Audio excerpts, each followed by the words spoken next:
lo solemos hacer, lo solemos anunciar. Siempre que queráis, pues seréis bienvenidos y además nos gusta que los mensajes se difundan. En esta ocasión vamos a tratar un tema de muchísima actualidad, como es el cambio climático, y además tenemos a un experto, un investigador de lujo, que es Ángel Irabien, que nos va a dar una charla sin duda interesante. Voy a leer un poco los antecedentes de Ángel. Ángel es profesor titular de la Universidad del País Vasco y catedrático de Ingeniería Química de la Universidad de Cantabria desde 1991. Después de doctorarse en Ciencias Químicas en la Universidad del País Vasco y de una formación predoctoral en la Universidad de Erlangen-Nuremberg en Alemania y postdoctoral en el King's College de la Universidad de Londres, que ha complementado recientemente como académico invitado en la Universidad de Oxford. Interesado en la creación de nuevo conocimiento y en las consecuencias para las personas del mismo, realiza numerosas actividades nacionales e internacionales relacionadas con la sostenibilidad y ha sido director general de Medio Ambiente del Gobierno de Cantabria en el periodo 2003-2005, impartiendo actualmente clases de sostenibilidad ambiental e industrial, entre otras materias, en la Universidad de Cantabria y como invitado en otras universidades, como por ejemplo la de Bahía Blanca en Argentina o en la Ege University en Turquía. En estos últimos años dedica su principal actividad al análisis y diseño de los procesos que conducen a una producción sostenible y promueven un consumo responsable, tratando de desarrollar conocimiento para conciliar la vertiente ambiental, económica y social en la toma de decisiones. El interés se centra en los riesgos y seguridad global del sistema energía, agua, alimentación y en el diseño de un proceso para Cantabria de cero CO2 en el horizonte de 2020, promoviendo la creación de un instituto universitario de producción sostenible y consumo responsable en la Universidad de Cantabria. Estos son un poco sus quehaceres actuales y sus antecedentes, a los que yo añadiría también que Ángel es una persona comprometida con el medio ambiente, con los movimientos sociales, con la política de sostenibilidad ambiental y que así lo ha demostrado en los últimos años. Pero sin duda es un experto en esta materia y le vamos a dar la palabra ya para que empiece su disertación. Bien, muchas gracias, Javier. Muchas gracias por la invitación y a ARCA por permitirme realizar un recorrido sobre lo que puede ser las ideas básicas o qué podemos hacer en relación con el cambio climático. Bien, en primer lugar, entonces, vienen los anuncios.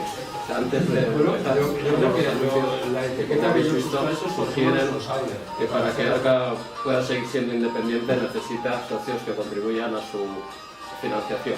Este sería un poco el primer mensaje que quiero transmitiros en relación con la charla de hoy. Vamos entonces, ahora ya, una vez transmitido el mensaje que volveré a repetir al final, o sea que vamos a entrar entonces a lo que sería el objetivo de la charla de hoy. Si hay algún tema que suscite especialmente vuestro interés en la charla, por favor, pues decírmelo y lo podemos parar, no hay problema. No me la sé de memoria, en ese sentido no hay problema, que me paréis en cualquier momento y lo comentamos. Bien, la cuestión, cuando Javier me dijo que era una buena semana, y efectivamente así lo es, para hablar de cambio climático, pensé que bien que todavía hay alguien que se acuerda de eso, porque efectivamente parece que con la crisis y con la situación actual es un tema bastante delegado o olvidado, ¿no? En ese sentido, pues inmediatamente accedí a prepararlo y hacerlo rápido para que esta semana, coincidiendo con la cumbre de París, pudiéramos tener esta visión sobre qué hacer. Como resumen de lo que voy a comentar, un poco para estructuraros lo que pienso, un poco cómo he organizado la exposición, primero voy a comentaros lo que yo creo que es el marco en el que hay que entender el problema del cambio climático, que es la idea de los avances hacia un desarrollo sostenible que han tenido lugar en el siglo XX. Y ya la segunda parte irá dirigida exactamente hacia uno de los fenómenos más preocupantes que pensamos que puede tener lugar en el siglo XXI, que es el cambio climático. Para hacer que siga la evolución histórica, el desarrollo sostenible se inicia a trabajar sobre la idea con la Conferencia de Estocolmo de Desarrollo Humano. En ese momento había una serie de países, los industrializados, que empezaban a ver los problemas de contaminación ambiental o las consecuencias negativas de la industrialización, y había otros que seguían con unos problemas enormes de pobreza, malnutrición, etc., ¿no? Y en ese sentido fue una cumbre muy interesante que abrió el debate de lo que posteriormente ha sido el desarrollo sostenible y sus posteriores desarrollos. Donde ya explota el tema es en el 92, en la conferencia de Río, la denominada Cumbre de la Tierra, donde se ponen muchísimas expectativas y esperanzas en estas nuevas ideas que habían surgido alrededor, sobre todo del informe de la señora Brundtland, que fue en su momento primera ministra de Noruega, y que le encargó a las Naciones Unidas hacer un informe sobre esta posible vía de desarrollo humano incluyente para todo el planeta. Lo que principalmente ella concluye es que las medidas a corto plazo son decisiones, o las decisiones a corto plazo que se deben tomar de acuerdo a los cauces democráticos habituales, pero que lo que realmente podía ser preocupante es que ahora satisfaciéramos nuestras necesidades sin tener en cuenta que después de nosotros vienen otras generaciones.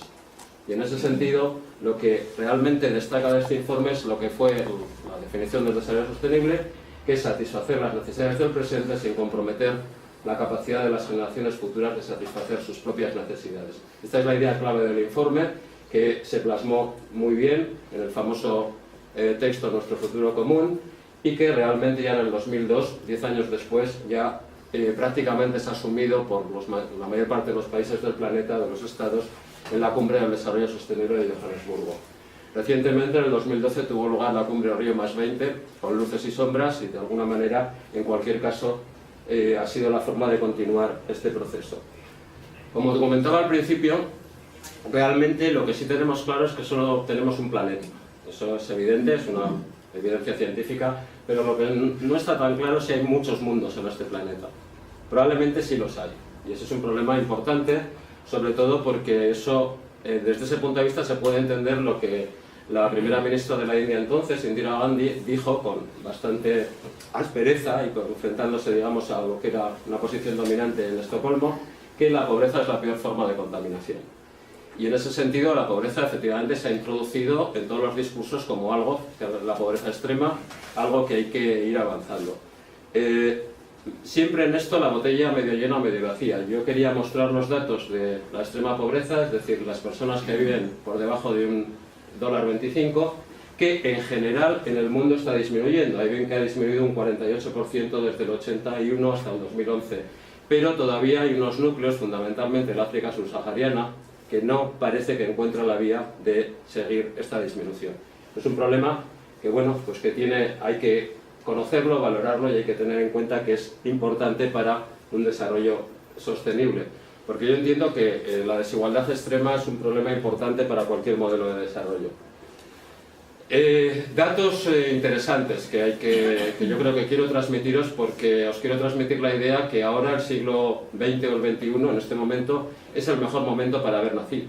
Es decir, parece que es un problema, que estamos llenos de problemas, tenemos refugiados, pero si uno puede elegir a lo largo de la historia, este es el mejor momento para nacer. ¿Por qué digo esto?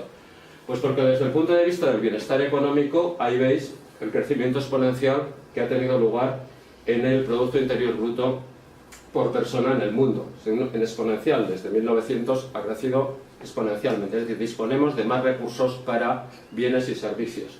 Y lo que me parece más importante, que es la figura que tenéis a la derecha, que es cómo ha evolucionado la esperanza de vida al nacer.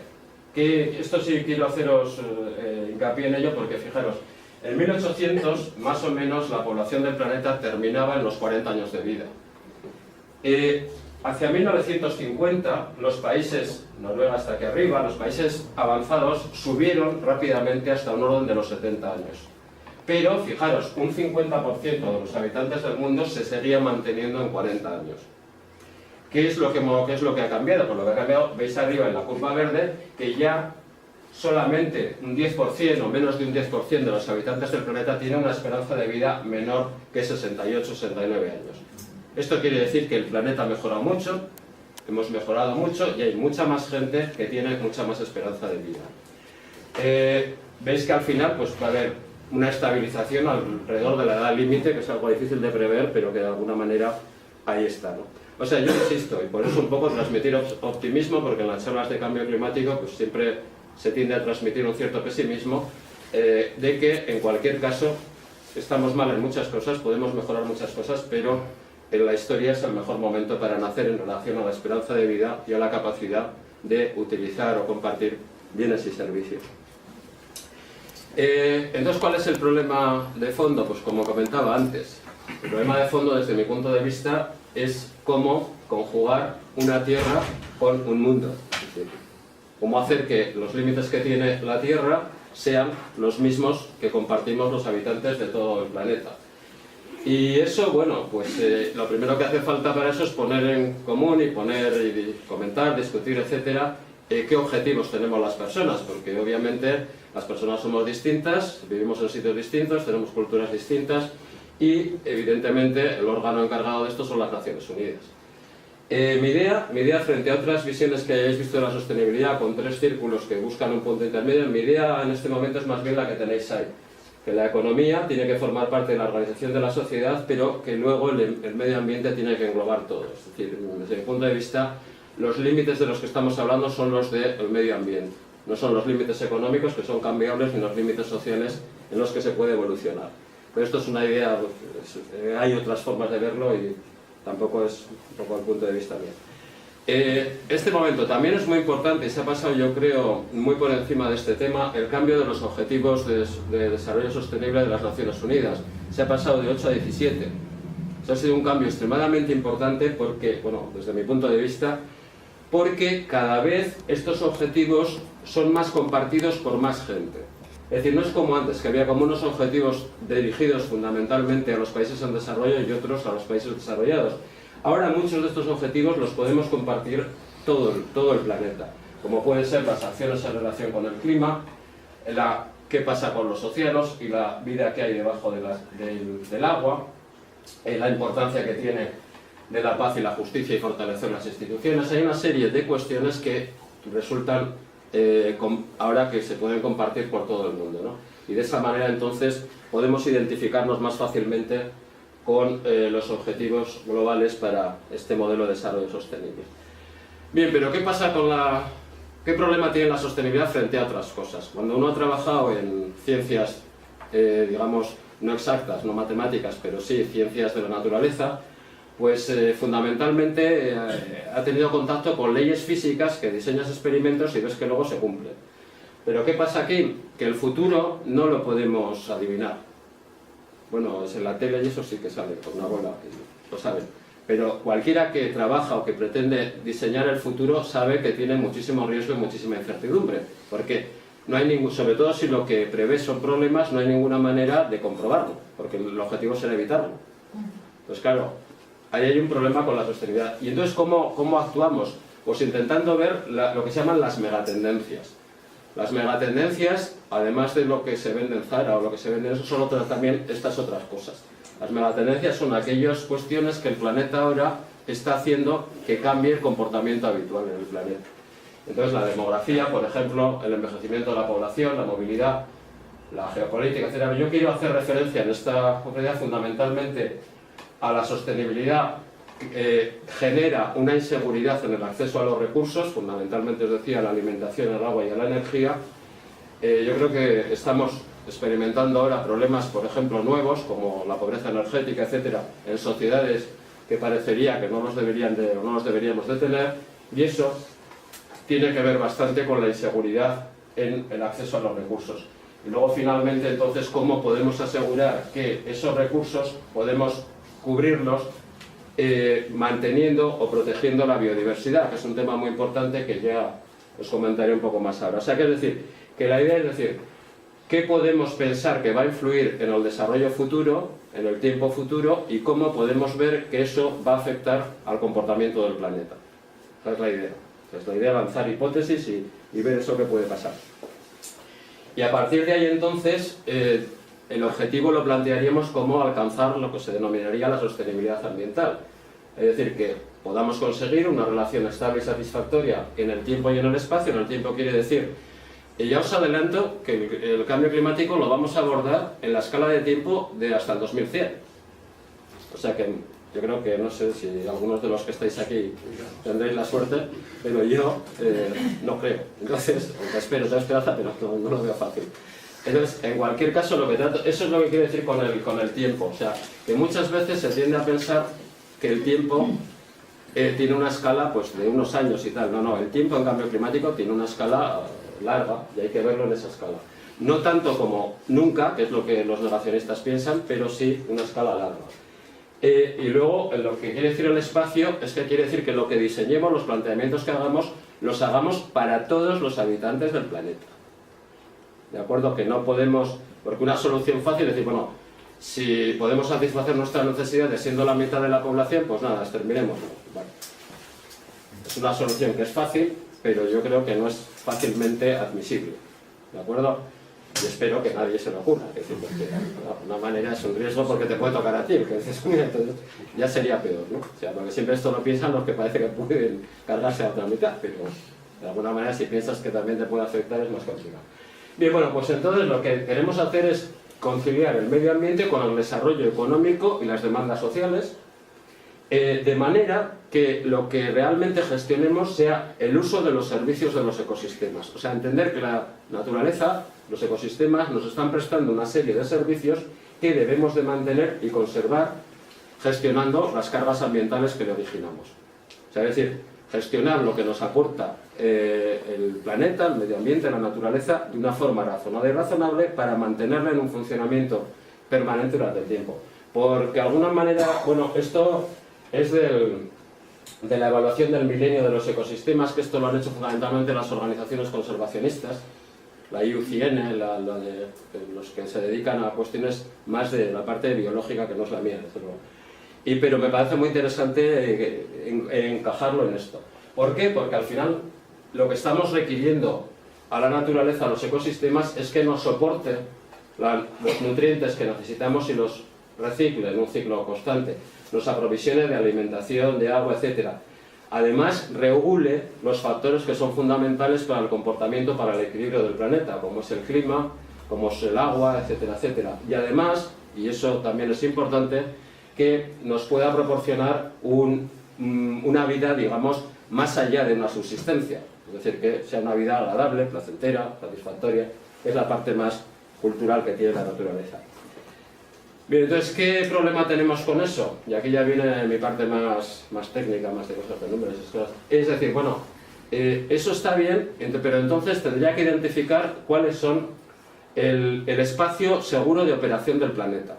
¿Cómo puedo limitar lo que yo puedo hacer de una forma segura en el planeta?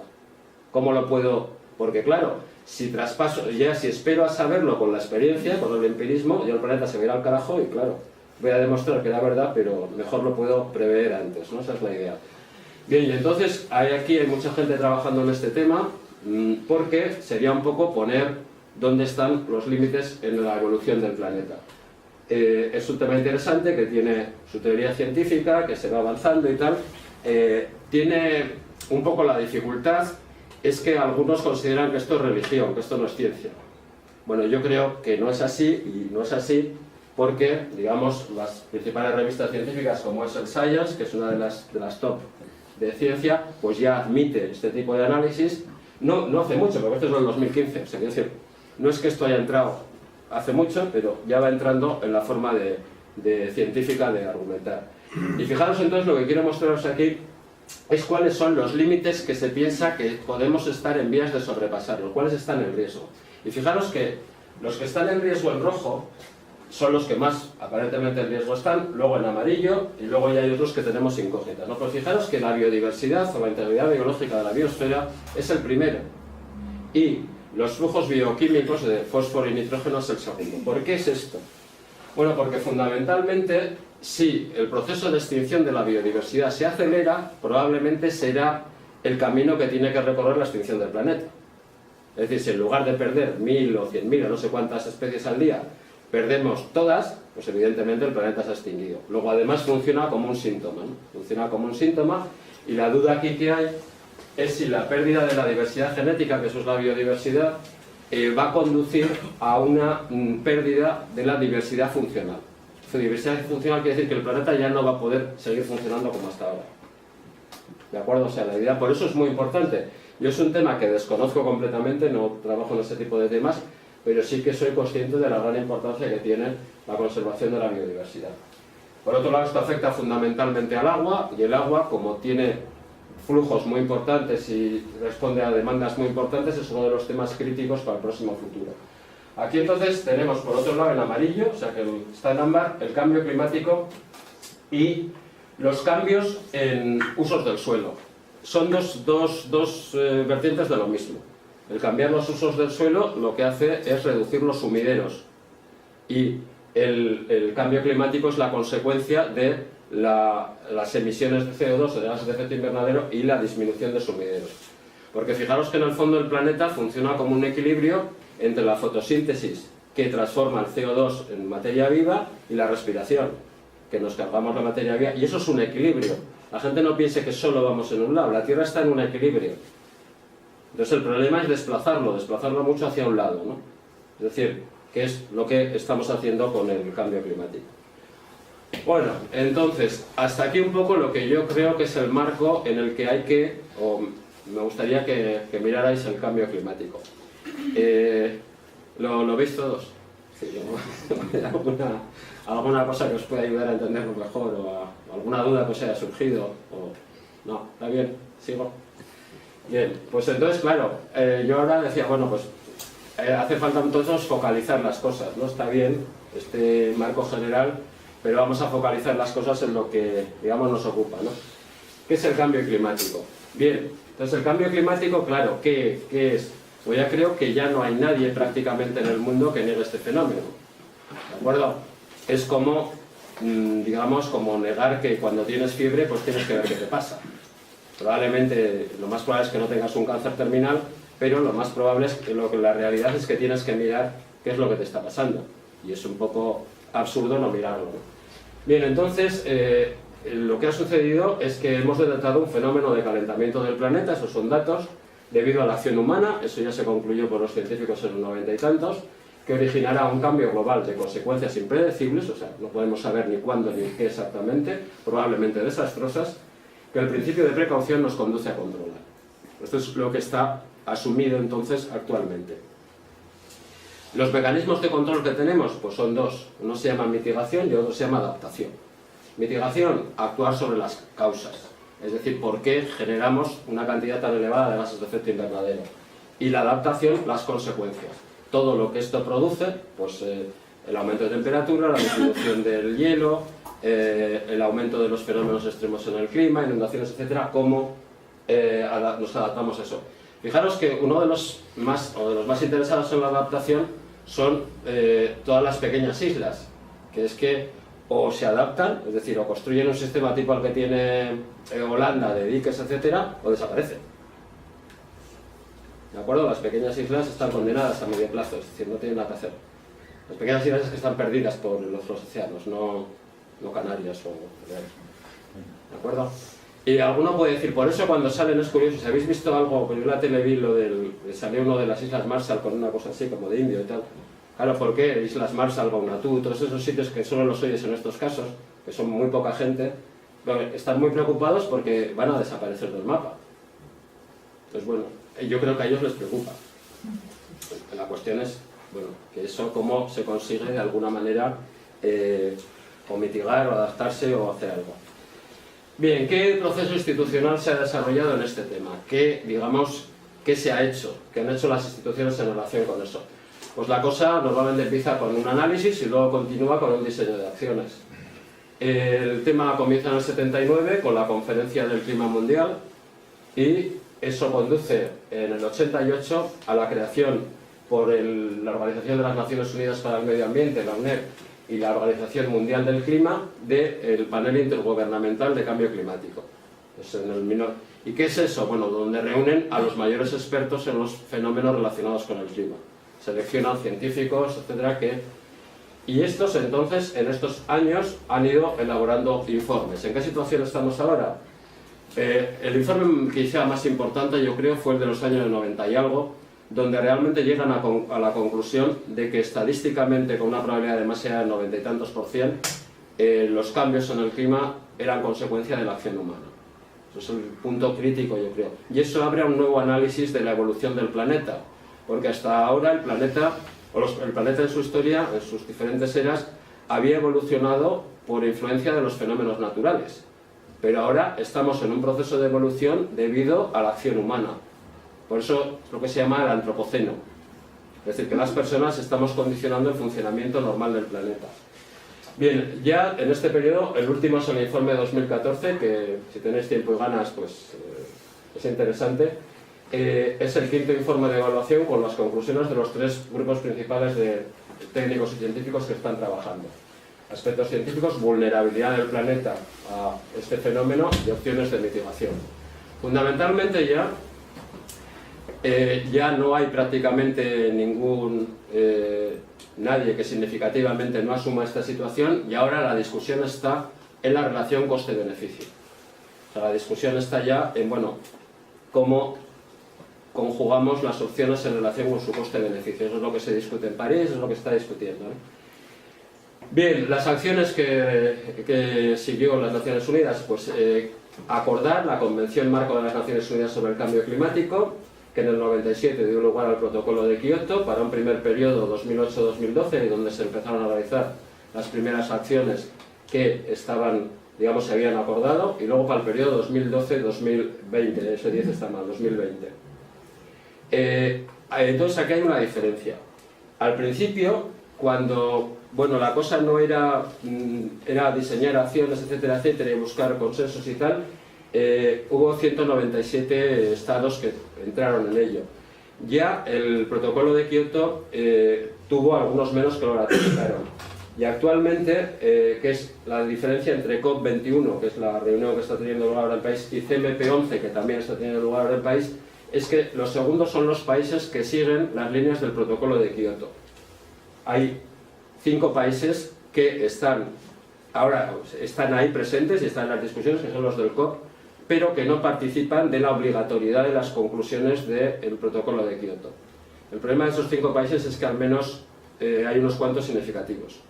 O sea, que si fuera eso, las Islas Vanuatu o tal, pues no pasaría nada. Pero es que el problema es que es Estados Unidos, Canadá, pues son países pues, que pintan mucho en el origen de...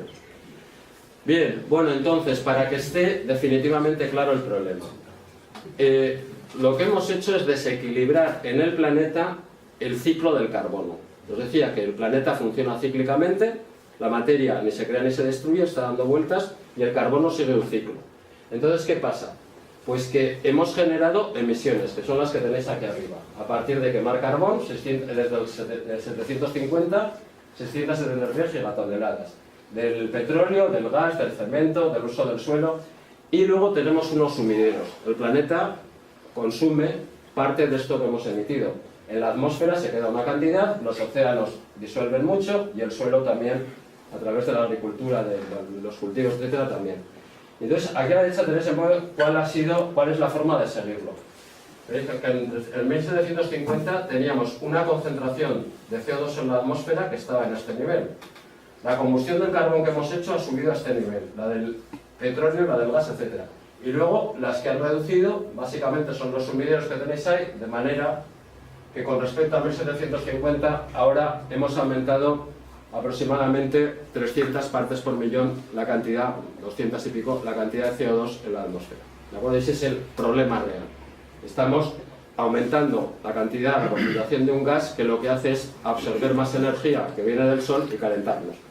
Ese es el problema real. Y las consecuencias de eso es una modificación del clima y los desastres asociados. Bien, ahora ya viene, entre comillas, especulación, que en el sentido científico sería creación de escenarios. Bueno, que suena mucho mejor que especulación. O sea, vamos a crear escenarios que, vale, o sea que no digáis que esto es especulación, esto es creación de escenarios, ¿de acuerdo?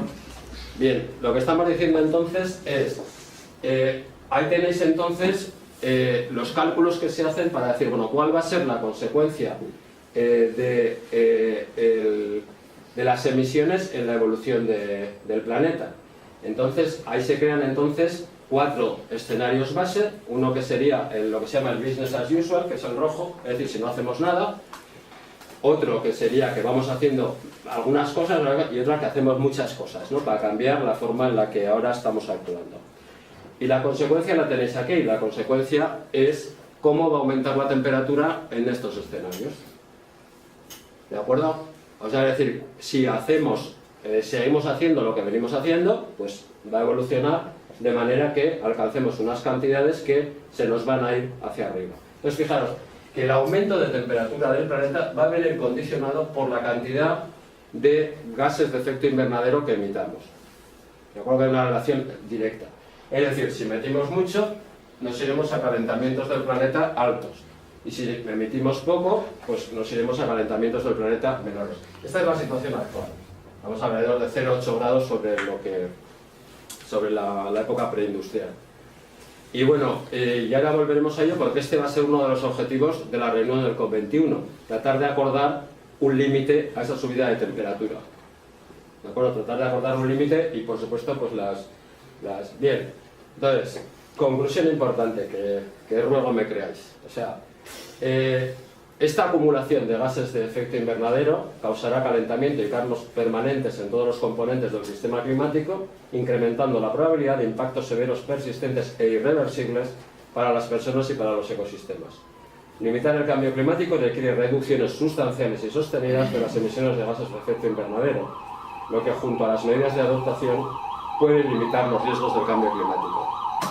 O sea, lo que estamos diciendo es que la cosa está clara y que podemos hacer cosas para evitarlo, ¿no? Bien, entonces, ¿cómo hemos ido actuando? Desde la reunión esta será legal, ¿no?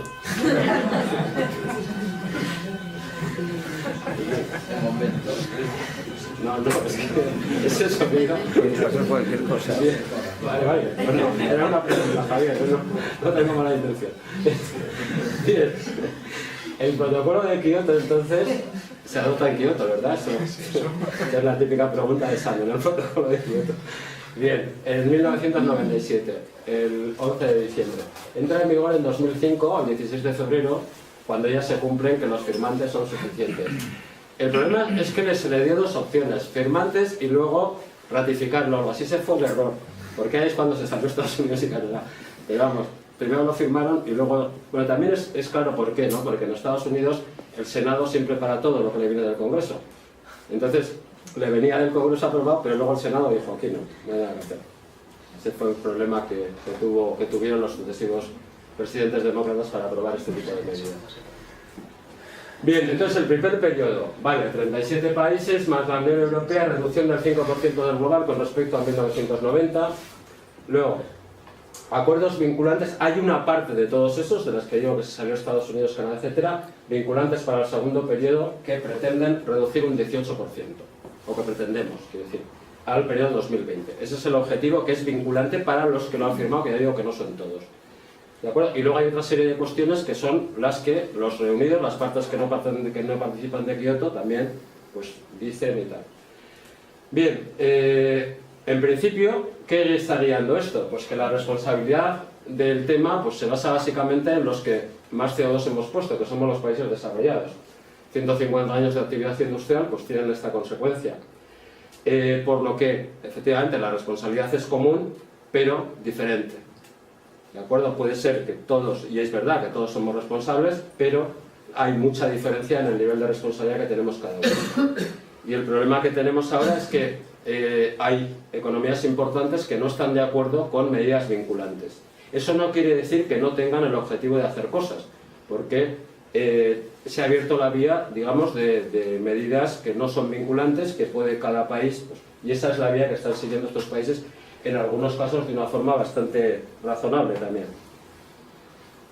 Bien, pues a la actualidad. Hemos pasado ya de la historia desde los 70 a la actualidad, a la COP21, ¿no París?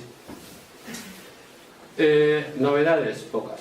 Es decir, no es que, desde mi punto de vista, no se ven grandes cambios ni estratégicos ni nada. Además, casi se puede prever antes de terminar, porque antes de empezar los países envían las propuestas de lo que quieren hacer. Y entonces ya está publicado y lo puedes ver y realmente, bueno, ya comentaré un poco que, bueno, que vamos en una línea bien, una pendiente pequeña desde mi punto de vista, mejorando, pero lentamente, ¿no? Bien, entonces, ¿qué se está discutiendo allí fundamentalmente? Bueno, pues que si hay países que quieren nacionalmente contribuir voluntariamente más. O sea, en lugar de partir de la estrategia solo obligatoria, decir, bueno, que exista también un campo voluntario para aportar disminuciones en los gases de efecto invernadero que genera. Eso es importante porque se ve que está funcionando en algunos casos bien. Flujos financieros. Evidentemente, al haber un desequilibrio importante en los países emergentes o en desarrollo y los países ya desarrollados, pues lo que piden los emergentes es que para limitar su desarrollo, a ver de dónde sacan el dinero la tecnología. Entonces, cómo se generan los flujos económicos que permitan arreglar ese desequilibrio. Luego, ciudades verdes. Es un tema también extraordinariamente importante porque el 70% de la población mundial ahora vivimos en ciudades. El medio de vida ha cambiado mucho y tiende a crecer. La mayor parte de la gente no vivimos en la naturaleza. Incluso hay generaciones o mucha gente que no conoce la naturaleza. Bueno, conoce el parque o tal, pero no conoce lo que es la naturaleza, ¿de acuerdo? Eso es importante tenerlo en cuenta porque preocupa mucho cómo conciliar una calidad de vida con la conservación de todos estos factores que mucha gente no los siente, la naturaleza en general, porque los desconoce. El tema de la energía, os decía que es fundamental. La energía, buscar formas de resolver la demanda de energía por una vía limpia es fundamental. El papel que juega en eso es la conservación de la naturaleza. Es decir, el problema que tiene la naturaleza es que cuando te cargas algo de una forma irreversible no hay vuelta atrás. Entonces, a veces, yo creo que Arca es un ejemplo de los que pensáis en esa línea, se piensa que antes de hacer algo que dañe definitivamente un aspecto importante de la naturaleza hay que pensárselo mucho. O sea, no hacer las cosas a la ligera y hay que pensarse bien cómo se hace y por qué se hace. O sea, que tiene un papel en todo esto. Y luego las acciones de adaptación fundamentalmente por los países, digo, por ejemplo, Bangladesh, que está en una zona inundable y de vez en cuando con estos fenómenos extremos del clima, pues cientos de miles de personas se ahogan. Así de fácil, es decir. Entonces, otros países que su vida en los próximos años, como son estas pequeñas islas, pues no está ni mucho menos asegurada. Ahora vas a situar a los responsables. Ahí están. Ahí tenéis una huella, ¿no? Es lo que debe ser un suelo climatizado. La huella de carbono, ¿no? Es bonito esto. Me gusta. Es un dibujo que me gusta, porque es poner los números, pero de una forma visual, ¿no? Bueno, básicamente, aquí están Estados Unidos, allí está China, aquí está Europa, que son los tres actores principales. Y luego están el resto por ahí dando vueltas. Es un poco la idea que os quiero transmitir. Bien, también es importante considerar que esto no es lo único, porque claro, fijaros, a la hora de discutir acuerdos, hay, por ejemplo, los países en desarrollo lo que piensan es que tiene que ser emisión de gases de efecto invernadero referido al Producto Interior Bruto, para que puedan desarrollarse económicamente. Ellos defienden ese modelo, que sea referido, o sea, los kilos o las toneladas que emiten de CO2 referido a los euros o los dólares que generan, para que eso les permita seguir creciendo en emisiones, mientras crece su desarrollo económico. Ahí está China. China en eso es inflexible. Y como no hay manera de torcerle el brazo, yo creo que a nadie se le ocurra, pues de alguna manera eso está ahí. Y luego el otro lado que es, bueno, los países, o sea, que por habitante. O sea, tratar de buscar, bueno, por habitante nos correspondería la misma cantidad. Entonces, la discusión siempre se centra en eso mismo. En si los acuerdos se consiguen en la cantidad de gases de efecto invernadero por persona o por poder económico.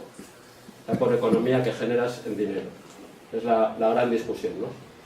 En los dos casos, pues bueno, esto es la contribución total, pero vista desde el punto de vista por persona, etcétera, pues no es tan clara. Porque, por ejemplo, China está muy por debajo del promedio. Bien, aquí tenéis lo que os decía, las aportaciones voluntarias. Esta es la novedad, que a mí me parece interesante, de la COP21, que promueve antes de las cumbres, promueve que los países digan que tienen objetivos más amplios que los de la propia cumbre, de la obligatoria. Entonces, por ejemplo, bueno, China lo que dice que de momento sigue creciendo en emisiones, que no le hablen de bajar. El pico lo piensa tener en el 2030. ¿Por qué? Porque su crecimiento económico le implica seguir generando cada vez más gases de efecto invernadero. Pero fijaros que tiene unas emisiones por persona, que os decía antes, de 6,7 toneladas por año. Mientras que, por ejemplo, en Estados Unidos, que ya ha alcanzado un pico que se propone de un 26 a un 28% de reducción en el 2025, bueno, luego os digo otra trampa, la del 2025, está en 17 toneladas año, o sea que realmente... Y en Europa pues hemos avanzado mucho, tuvimos el pico en el 79, la propuesta que se ha mandado es un 40% de reducción en el 2030 con respecto a 1990 y estamos ahora en 9 toneladas año con un objetivo de 6 toneladas año. ¿De acuerdo? Pero un poco para que os situéis, es decir, que el tema no es solo voluntad, idea, tal, sino que hay números, esos números se pueden cuantificar y se pueden gestionar de una forma racional. Bien, ahora os voy a comentar un poco por encima dos o tres cosas porque el acuerdo tiene 52 páginas que la verdad te hace falta mucha moral para leérselas. Pero de alguna forma os aseguro que me las he leído y de alguna manera, otra cosa es que igual alguna cosa no he entendido, eso también os lo digo, pero quiero un poco hacer hincapié en las dos o tres cosas que yo creo que son fundamentales. Primero, ¿cuál es el aumento de temperatura que se está discutiendo? Bueno, pues el término del acuerdo va a ser por debajo de 1,5 o muy por debajo de 2. Esa es la gran discusión de la COP21 en París. ¿De acuerdo? Si acordamos por debajo de 1,5. Pero fijaros, o sea, bien, efectuando fuertes reducciones, pero siempre sin concretar cómo, ¿no? Sin decir, vamos a ser buenos, pero vamos a ser... ¿Por qué? Bueno, pues porque ya se ha fijado, o se puede fijar ya un umbral. Lo siguiente es la mitigación. Aquí todavía, la redacción es todavía más, bueno, los que conocéis cosas de estas de normas, leyes, tal vez que la redacción, pues... una reducción rápida de las emisiones mundiales de gases de efecto invernadero, a partir de este momento, de conformidad con tal, que sean inferiores al menos un X o Y, el nivel de 2000 X o Y. O sea, ¿por qué?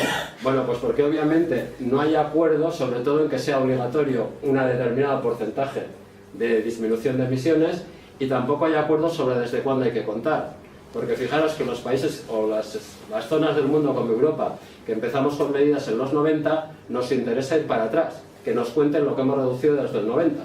Mientras que los países que no hicieron nada hasta el 2005, como Estados Unidos, les interesa que cuente desde el 2005.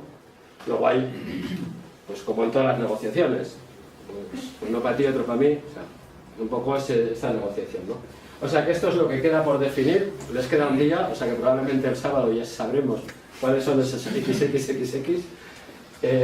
Y bueno, esto yo creo que el 2050, fijaros que se fía para largo, porque digo que todos están planteando un escenario 2050, o sea que de alguna manera están planteando un escenario, mejor dicho, perdón, 2100. O sea que aquí se habla como un periodo intermedio en el 2050.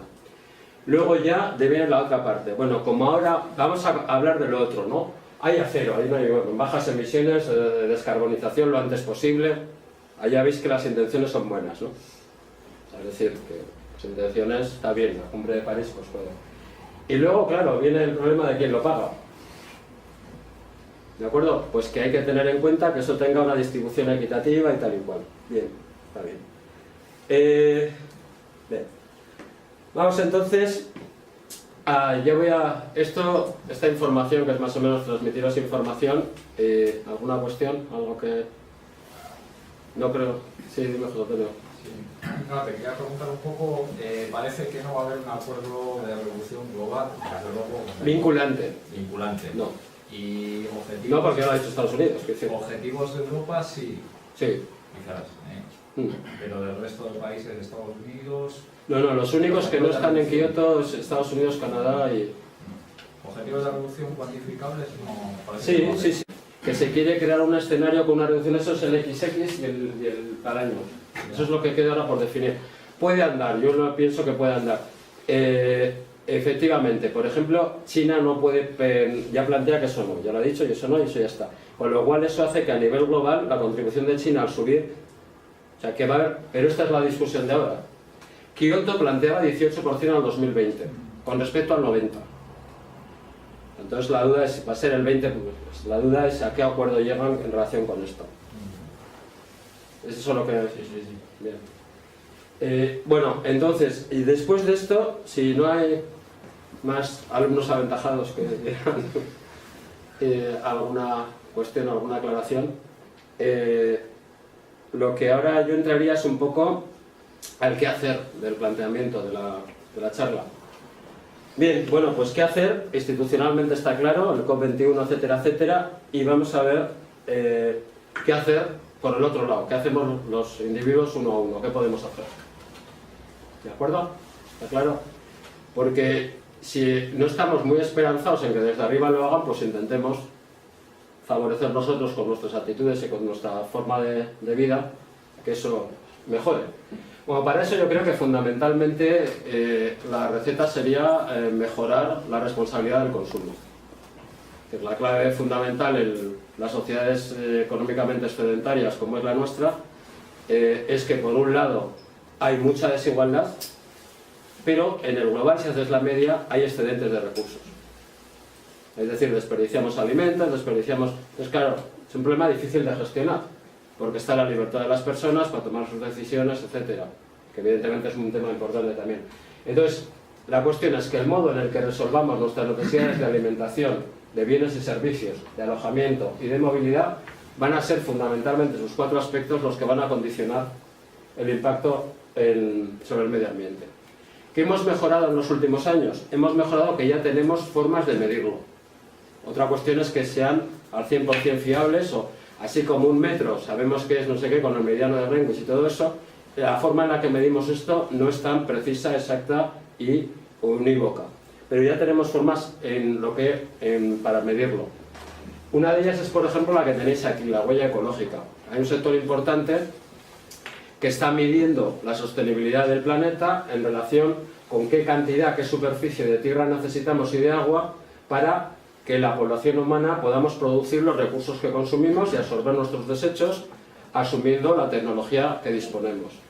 Entonces, lamentablemente, las personas de la Ecological Footprint o la huella ecológica, después de sesudos estudios y nuevos estudios, es gente de ciencias ambientales que, como dice algún colega mío, se dedican a crearnos los problemas. Luego hay que mirar la forma de resolverlos porque los problemas realmente no los crean ellos, existen. O sea, entonces, de alguna forma, fijaros que la visión de este ¿cómo le llamaría yo a esto? Think tank, o forma de agruparse para pensar una cosa y tal, es que ya hemos superado el límite del planeta. Estamos ahora aproximadamente utilizando 1,5 planetas. ¿De acuerdo? Y que necesariamente pues deberíamos ir por la línea naranja porque la otra nos pone en muy mala situación. Más fácil, porque es más fácil medir y está directamente relacionada con el cambio climático, es la huella de carbono. La huella de carbono es la cantidad equivalente de CO2 asociada a un producto o un servicio que consumimos. ¿De acuerdo? Entonces, de la misma manera que para estar bien de línea y todo eso, miramos las calorías y tal, y bueno, a veces eso funciona y lo controlamos, pues se puede hacer exactamente igual con la huella de carbono. ¿De acuerdo? No solo no comer algo porque engorda, sino no comer algo porque tiene una huella de carbono muy grande. Esto también, siguiendo con la línea anterior, el grupo agrupado alrededor de la Ecological Footprint, pues llega a la conclusión que, bueno, pues que ya hemos superado la capacidad de la Tierra, esta es la parte de la huella de carbono y esta es la parte del resto, ¿no? Bueno, son escenarios, modelos, que ya digo que el problema es que no los podemos comprobar porque en el momento que los comprobemos se acabó. Entonces, claro, no es como un experimento, que tú lo diseñas y luego lo tiras. Esto, como experimentar con esto, es muy complicado, ¿no? Me voy a referir entonces a la alimentación y la huella de carbono porque es un tema interesante, ¿no? Es un tema interesante que fijaros que para resolver nuestras demandas de energía, etcétera, las podemos resolver de muy diferente manera. Las podemos resolver comiendo tomate o lentejas que tienen muy poca, 0,9 kilogramos de CO2 por kilo de alimento asociado, o podemos, costumbre muy arraigada en las sociedades opulentas, consumir carne de cordero o de vaca que está con una huella de CO2 del orden de 40 casi o 27 veces. ¿Qué está pasando? Pues que el desarrollo que están siguiendo los emergentes, un claro ejemplo de China, es que resulta que de casi no comer carne están empezando a comer carne. Que por una parte está bien, yo no digo que no coman carne, pero que quizá el crecimiento exponencial de esa demanda va a hacer una espiral con la huella de carbono. ¿De acuerdo? O sea, al final, esto es el ejemplo de la alimentación, pero lo mismo se puede hacer con la ropa, lo mismo se puede hacer con la vivienda, con la energía. Todo tiene una huella de carbono, de lo que se trata es de resolver nuestras necesidades con la mínima posible, se trataría. Y respetando, por supuesto, la libertad de las personas, que esto no se puede hacer por decreto. O sea, que tiene que ser que se asuma, que se vea. Entonces, bueno, aquí se ve pues que además de ser una buena costumbre la de comer lentejas, pues además es que desde el punto de vista de la huella de carbono pues está bien. El único problema es el tiempo que tardas en hacer unas lentejas que estén bien, ¿no? Si tienes una mamá o que te las hace, pues el problema lo minimizas. Mira, aquí tenéis, la otra cuestión son los kilómetros que recorremos en vehículos, que es la otra gran fuente de huella de carbono. Y bueno, pues yo ya no quería pasarme de más o menos 50 minutos, que es el extremo de atención máxima de personas sensibles y sensatas como sois los que estáis aquí. Y lo único, terminar con una cuestión que es una pregunta que os hago ya a vosotros, de qué hacer, ¿no? Porque ya lo que no os puedo contestar que hay que hacer, pues a ver si me ayudáis. En principio, lo primero, yo creo que sería bueno que cada uno nos posicionáramos en relación con qué visión de sostenibilidad queremos o compartimos. Hay personas que comparten una visión de sostenibilidad débil, que es decir, bueno, el planeta se va a adaptar a lo que hagamos, es una forma de entender el tema. Entonces, actúan y tal de esa manera. Hay lo que sería una sostenibilidad fuerte, que es, bueno, el planeta tiene algunos límites, como el cambio climático que hay que tener en cuenta, y otros que vamos descubriendo con el conocimiento, etc. Yo diría que esta es la opción pues, intermedia, razonable, bueno, las personas que no son extremistas. Y finalmente estaría la sostenibilidad más fuerte, que es, bueno, hemos cruzado los límites del planeta y necesitamos un cambio drástico en nuestra relación con los ecosistemas. Sería una visión, pues, desde mi punto de vista, bueno, pues que igual tienen razón, pero a mí no termina de convencerme. Y finalmente hay otros que piensan, bueno, dejémonos de asunto, dejemos de hablar de esto y vamos a hacer cosas, ¿no? O sea, esto es del sustainable, bla, bla, bla. Entonces, yo creo que cada uno de vosotros, pues, sería bueno que vuestra reflexión os llevara a posicionaros y en ese sentido, bueno, pues ver y hablarlo con los demás. Es decir, mira, yo pienso esto por esto y por otro, porque igual también te convence, no convences. Es decir, también esto es un proceso de... ¿Por qué? Pues porque yo creo que vamos a tener tiempo. Yo creo que nuestra generación no está realmente amenazada. La siguiente probablemente sí.